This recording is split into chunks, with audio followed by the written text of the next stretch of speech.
Hello everyone, I'm Meteorologist Charlie Ironmonger. Thank you so much for joining me today for your noon news and weather update from the First Alert Desk. Now we've got news out of Craven County where residents need to be aware that a controlled burn is scheduled for today at the Croatan National Forest. About 700 acres is expected to be burned throughout the day today. Now these fires are to reduce overgrown vegetation to protect communities, infrastructure, and natural resources from wildfires. The National Forest says residents near Cherry Branch and other Havelock communities may experience smoke. Now, when driving, slow down and turn on your headlights.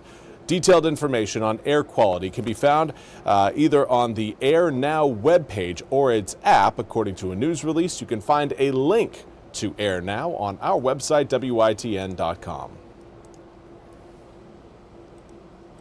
Now we have news out of Craven County, other news out of Craven County, where a man is now facing drug charges after a traffic stop.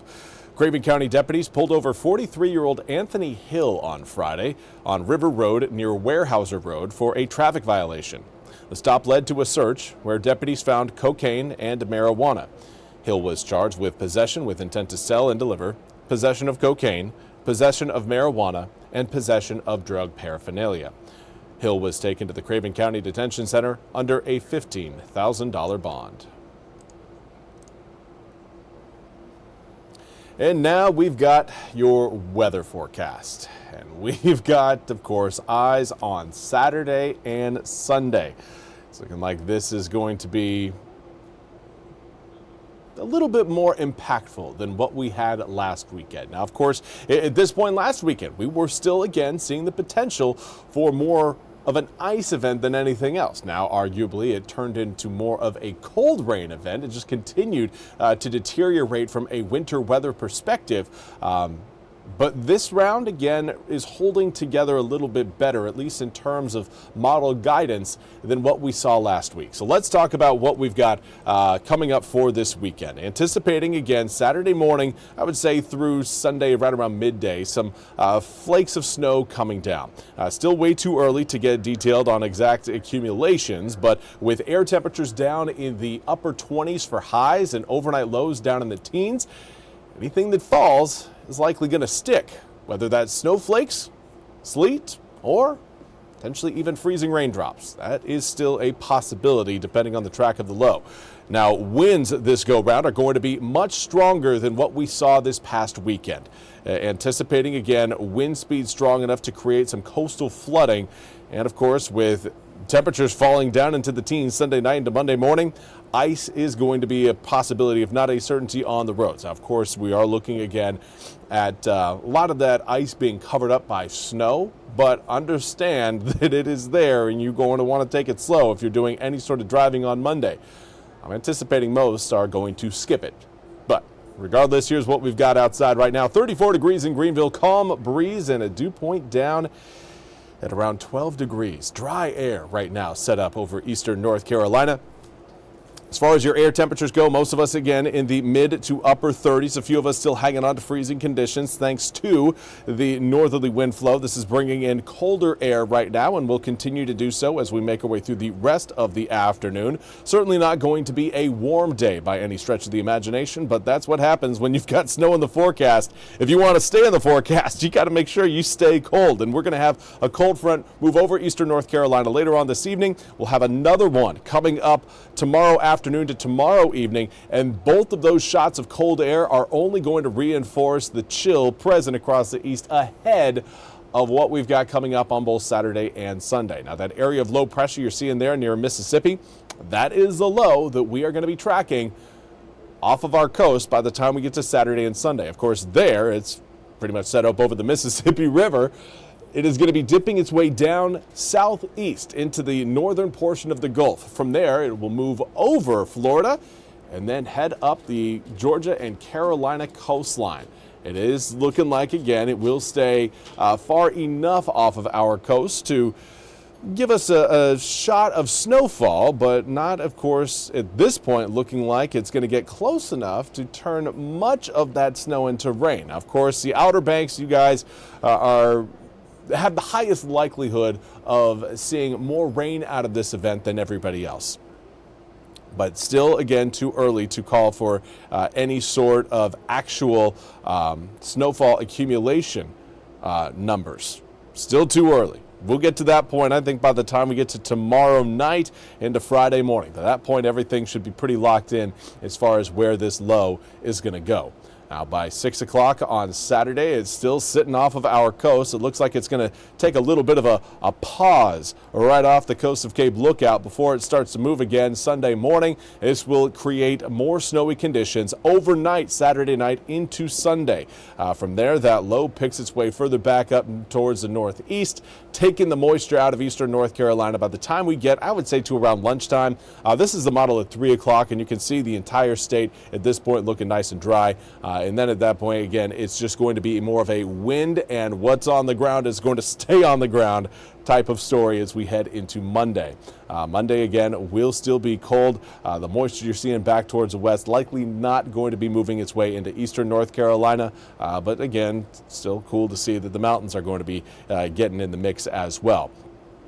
Of course, the track certainly matters still. That track gets too close to eastern North Carolina, you see more rain. Right now, we are kind of, Zach mentioned last night, in the kind of Goldilocks zone where the immediate coast could see certainly a mix of snow, sleet, and some freezing rain, but most of eastern North Carolina right now is looking like you are in the snow mix. If that low decides it wants to shift even further out to the east, it will start to take moisture away from eastern North Carolina, thereby taking snow away from eastern North Carolina and giving us again more of a dry forecast. Now, we did have a question last round, or at our last update by Ray Powell about the 10-to-1 ratio, and this is one I thought we had a graphic for it, which is why again I've kind of delayed talking about it. Unfortunately, could not locate that graphic for Ray, but wanted to kind of take you through exactly what Ray is asking about. And the 10-to-1 ratio is your snow to raindrop ratio. If you were to take about 10 inches of snow, melt that down, theoretically you should end up with about an inch of rain. There is more moisture in a liquid raindrop than there is in a singular snowflake. Think about ice. Whenever you freeze ice, you've got the air pockets, the little air bubbles within that ice cube. So if you were to, again, take the volume of that ice cube and you were to, again, have the same volume of liquid water, the liquid water would have more because, again, it doesn't have the little air bubbles inside. Now, think about a snowflake.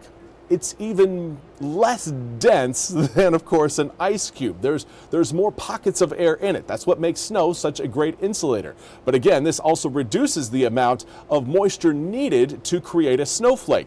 So whenever you see heavy moisture bands moving over eastern North Carolina as raindrops, you can kind of get an idea of, okay, well, it's looking like maybe a half an inch, about an inch of rain. Convert that into snow and you get much, much higher totals. A half an inch of rain could equal about 5 inches of snow if that 10-to-1 ratio rule is followed. Now, that is, again, a rule of thumb. It is not guaranteed. Of course, it is temperature dependent.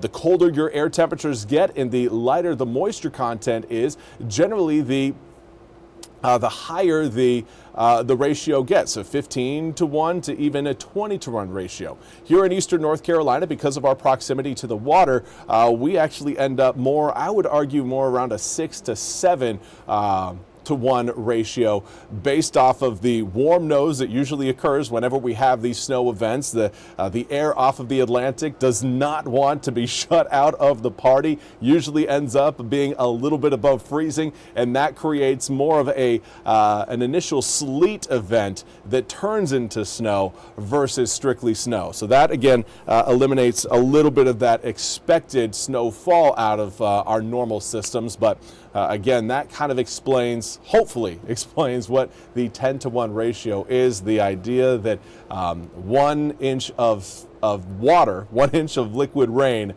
translated into snow equals about 10 inches of snow. But We will see exactly how much snow we get out of this system. Again, snowfall rates, even just moisture rates or precipitation rates. There's a phrase we're looking for. Precipitation rates over the past 24 hours have come down slightly with this system. While the track again has remained consistent, right now it does look like we are seeing a little bit less precipitation, or a little bit less moisture around that low that could be converted into snow than what we saw yesterday. But again, that's why we haven't put out any accumulation forecasts, any accumulation totals. We're not doing that yet because, again, there is still plenty of time for things to adjust. So let's get to your 8-day forecast. Hopefully, again, Ray will see that. I don't see him over in the comments yet, but hopefully that checked his question off. I do apologize. I really thought we had a graphic that explained it, but that's something I'm going to have to go create. Going to have to go create that because, again, that is, especially with this system coming up, is a fantastic point to make. 37 degrees for your high today, 35 coming up for tomorrow, 38 on Friday, and then we are into the upper 20s for highs on Saturday as well as Sunday. 15 degrees overnight Saturday night and 16 degrees overnight Sunday night into Monday morning means that anything on the roads is going to be icing over.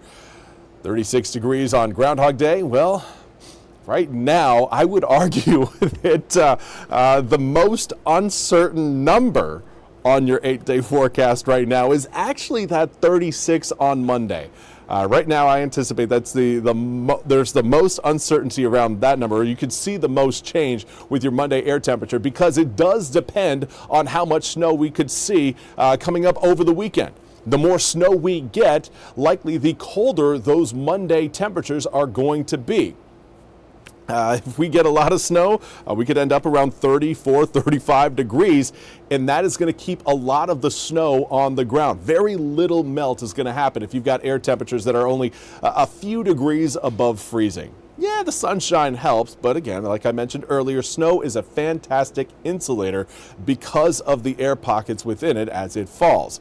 Now, again, as we head into Tuesday, more sunshine and a little bit more warmth will help melt stuff away.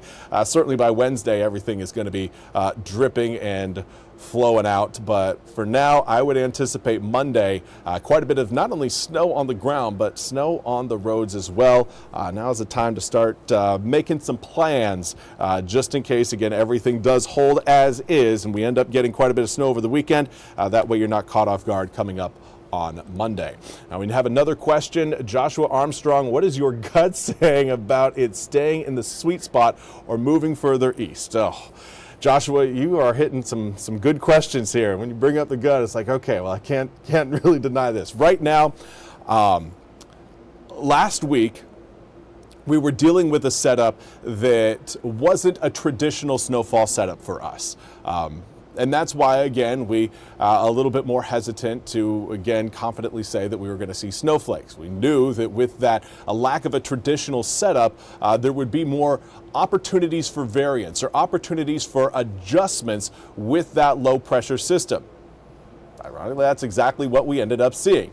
This go round, it is more of a traditional style low pressure system, cold air combination that we have seen create snowfall, really snowstorms over eastern North Carolina over the past. So, you're going back, into the big snowstorm of the 1980s. It was this style of system, an area of low pressure that really starts to get stronger off of the Carolina and Georgia coastlines that then interacts with cold air that's already present over eastern North Carolina. That's exactly what we have right now. Well, exactly what we will have coming up this weekend. Of course, the cold air is going to be moving in with this afternoon and this evening's cold front, and then tomorrow's cold front, both of them dry, but really kind of just ushering more cold air, and then that area of low pressure that will be developing off the Georgia coast. Right now, because it's more of the traditional track, I'm more confident in this forecast staying consistent and staying the same through the weekend than what we saw last weekend. So hopefully, again, that answers your question, Joshua. Right now, I have a feeling we're not going to be seeing a whole lot of adjustments as far as the track goes. For us now, it's It's also looking how strong does that low pressure system get. Early on in the week, or the farther out you go in time, usually those low pressure systems get quite a bit stronger the further out you go. So if you're, say it's Monday and we're looking at a forecast coming up for this weekend, the likelihood of any sort of low pressure system that develops over that time period will get quite a bit stronger than what we actually see. That is something, again, that this is we have actually seen since Monday. Monday, it was looking like a very deep low pressure system. Now with the latest model runs, the low isn't getting quite as deep. And by deep, I'm talking about the pressure reading getting low. The lower the pressure reading gets, generally the stronger the winds are going to be and the more moisture that low can pick up. So again, seeing that weakening in the potential strength of the low is going to impact the amount of moisture it can soak up. Now, Ray Powell, how does this compare to the big snowstorm of 1989? Again, this one very similar. Again, I just mentioned the one in 1980. 1989, I believe, was pretty much the same setup. We're going to do a quick search here for, again, I just want to make sure that I'm getting this because, again, while I was alive in 1989, just barely, only a few years old. So again, don't want to give you guys any false information, but the good news is the Weather Service does have a very, very handy significant events review page over on their website. I'm going to take a quick look right now. And again, December 23, 1989, the Christmas snowstorm. And yeah, looking at some of the maps they have up, very similar setup to what we have right now. Strong jet stream coming down out of the center of the country, curling down across really the Gulf Coast, and then curling back up, kind of hugging the Carolina coastline. From Georgia, South Carolina up to North Carolina, looking at a fairly steady flow with cold air present. Again, that low developed and shot a lot of that moisture back over eastern North Carolina. And wow, I always like looking back at some of these past forecasts because you see what they had to go off of back in the day and wonder just like, man, that must have been difficult to have to pinpoint a lot of the nuances with the forecast back with resolutions that were really that broad. But yeah, Ray, this is also again looking like a very similar setup to the 1989 snowstorm, but that is just the setup. A lot can again still go into this system that will of course create some changes. Most likely, I think the biggest thing at this point, other than track I think is key. Next key is strength of that low pressure system. How low does that low pressure get? The lower it gets, stronger our winds, the more moisture we're going to see, aka the more snow we're potentially going to be seeing. If that low gets a little bit weaker, it won't pick up as much moisture. We won't see the same sort of precipitation rates, and that will, of course, have us adjust our snowfall expectations. So those are kind of the two big things. Obviously, we don't want the winds. Some of the winds that were expected to occur this weekend were getting very high earlier this week. I was talking about potential for coastal flood advisories and coastal flood warnings going up as this system was rolling through. Even mentioned the potential for a blizzard warning. That opportunity, again, has not gone away completely, but the likelihood of that occurring continues to go down as the area of low pressure continues to show less intensification than what we were looking at earlier in the week. But you guys have hit me. You guys have hit me with some great questions. You want to say hello to David White from Windsor. Appreciate you, Ray, Jaws, Jacob, again, everybody for joining me on Facebook and again asking these questions. These are really good, and again, they create a discussion that hopefully enlightens some people on how we forecast, what we look for, and what we could potentially, or what meteorologists are looking for as we head through the next few days to again maybe give you guys a little bit of a tip off on what to look for yourselves at home if you are doing any armchair forecasting yourselves. I know there's a lot of obviously free model websites out there. If you like doing it, I'm going to encourage you to keep doing it. But of course, we will always have your First Alert forecast right here on the First Alert desk. Now, Yeah, Bernice Davis, continue to follow the updates. Thank you for your knowledge. Keep us safe. Bernice, thank you so much. Appreciate you guys. But that is all we have time for. I will let you guys go. We will be back with more news and weather right here at the First Alert Desk coming up at the top of the hour. Until then, have a fantastic rest of your Wednesday. And hopefully, if you want it, we get snow this weekend.